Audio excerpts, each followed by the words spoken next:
They told you it was handcrafted in France by elite artisans, a bag so rare you had to qualify just to buy it. They called it luxury. They called it exclusive. But what if it was all a lie? In 2025, Chinese factories allegedly making real Hermès bags leaked receipts, shipping logs, production sheets, factory footage. That $20,000 Birkin made outside Shanghai, not Paris, not by candlelight, but on a sewing line, by underpaid workers. The made in France fantasy? Turns out 80% of the work is done in Asia. Cut, sewn, assembled, then flown to France where a handle is added, just enough to legally stamp, made in France. So how does a $600 product become a $20,000 icon? Simple, they don't sell bags, they sell status, identity, desire. This isn't about fashion, it's about the greatest magic trick in capitalism. And once you see the trick, you'll never look at a brand logo the same way again. This didn't happen in secret. One of Hermès' actual manufacturers leaked it all. Receipts, contracts, video of production lines. Turns out Hermès doesn't just outsource parts, they outsource nearly everything. The cutting, the stitching, the full assembly. Then they fly the bag to France where a craftsman polishes the lock. And suddenly, voila, French luxury. A $600 bag becomes a $20,000 status symbol. Whistleblower Tanner Leatherstein cut a Birkin open live on camera. What he found? Standard materials, synthetic fillers. The same quality as a $350 bag, minus the H on the lock. That's not craftsmanship. That's a $19,000 illusion. When the leaks hit TikTok, Hermès didn't sue for fakes. They sued for telling the truth. But the factories fought back, producing contracts from 2006 showing they were legit partners. And in Hermès' own legal filings, a single phrase blew the lid off. Final production completed in France. Not full production, just the last step. This is bigger than Hermès. The same Chinese factories make bags for dozens of European brands. Same machines, same materials, just a different logo at the end. And yet Hermès still claims it takes days to make each bag, while factories report producing 150 to 200 Birkins a day at just one location. That's 50,000 plus bags a year. So why the wait list? Because scarcity creates desire. Desire creates loyalty. And loyalty makes you pay without asking why. But now the illusion is cracking. And the $10,000 question is, what are you actually paying for? Let's cut to the truth. You're not buying a Birkin for the leather. You're buying it for what people think when they see you carrying it. Luxury is a mirror. It doesn't reflect you. It reflects who you want to be seen as. That's why luxury brands don't just sell products. They sell stories. They sell access. They sell belonging. Want a Birkin? Too bad. You can't just walk in and buy one. You need a purchase history. That means spending $20,000 on belts, scarves, wallets, just to be considered. It's not customer service. It's hazing. You're being tested, not for taste, but for obedience. Luxury isn't about what you own. It's about what you had to do to own it. Because here's the secret. The product isn't the flex. You are. The industry survives by turning your desire for approval into profit. Every celebrity endorsement, every influencer unboxing, every Instagram ad, it's not just selling you a bag, it's selling you a fantasy that owning it makes you matter. But ask yourself, would you still want it if no one could see you with it? If the answer's no, you've cracked the code. Luxury has nothing to do with logos. It has everything to do with insecurity. And when the brands can't control the narrative anymore, the system starts to fall apart. You can lie to customers, you can fool investors, but you can't hide from the numbers. When TikTok leaks exposed Hermès' hidden supply chain, it wasn't just a PR disaster, it was a full-scale unraveling. The lawsuits didn't target counterfeiters. They targeted their own factories that had been quietly building real Birkin bags for decades.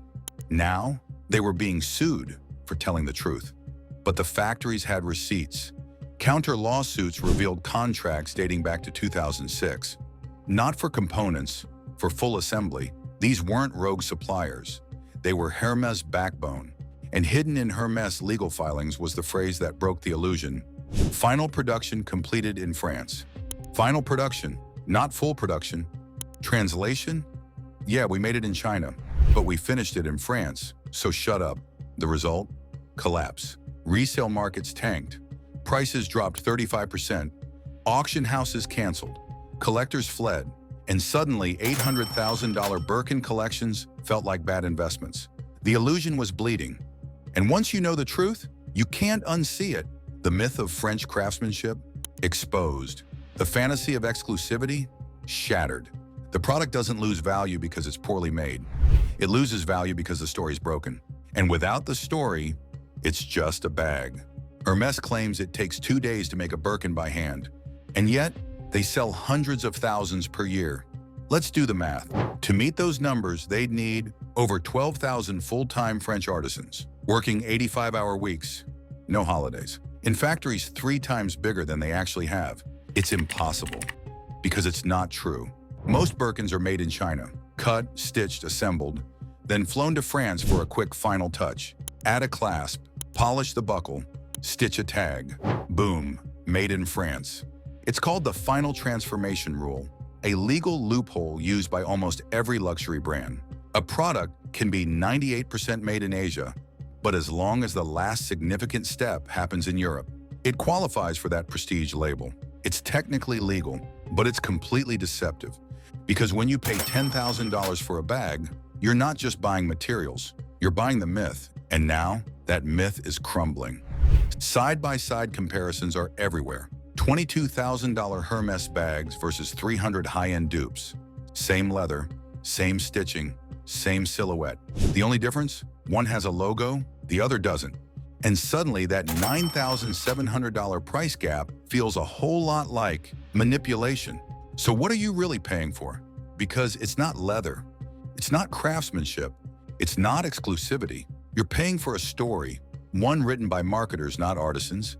A $10,000 handbag isn't expensive because it costs that much to make. It's expensive because they need it to be. High prices are the marketing. If they sold a Birkin for $500, it wouldn't feel aspirational. It wouldn't feel powerful. It wouldn't feel like you made it. And that's the point. Luxury brands aren't selling products. They're selling proof. Proof that you belong. Proof that you're successful. Proof that you're enough. But here's the twist. You're not buying it for yourself. You're buying it for how it looks to everyone else. That's why exclusivity is never real. It's engineered scarcity. You can't just buy a Birkin. You have to earn it. Not through merit, through money.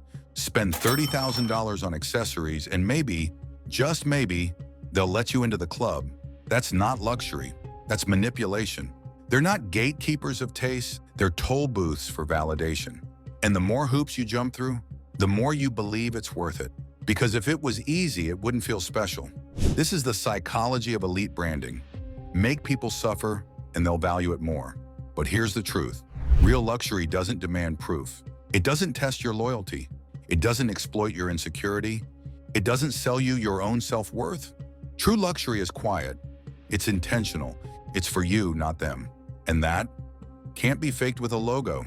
So what happens to a $10,000 bag when nobody believes in it anymore? It becomes just leather and stitching.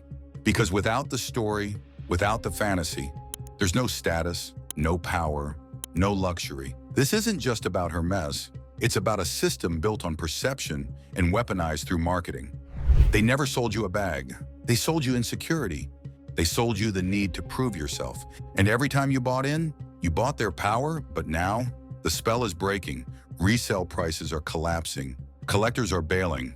And the truth is spreading faster than any ad campaign can catch. Luxury isn't about logos anymore. It's about freedom. Freedom from needing approval. Freedom from chasing brands. Freedom from the lie that you need to buy something to be someone.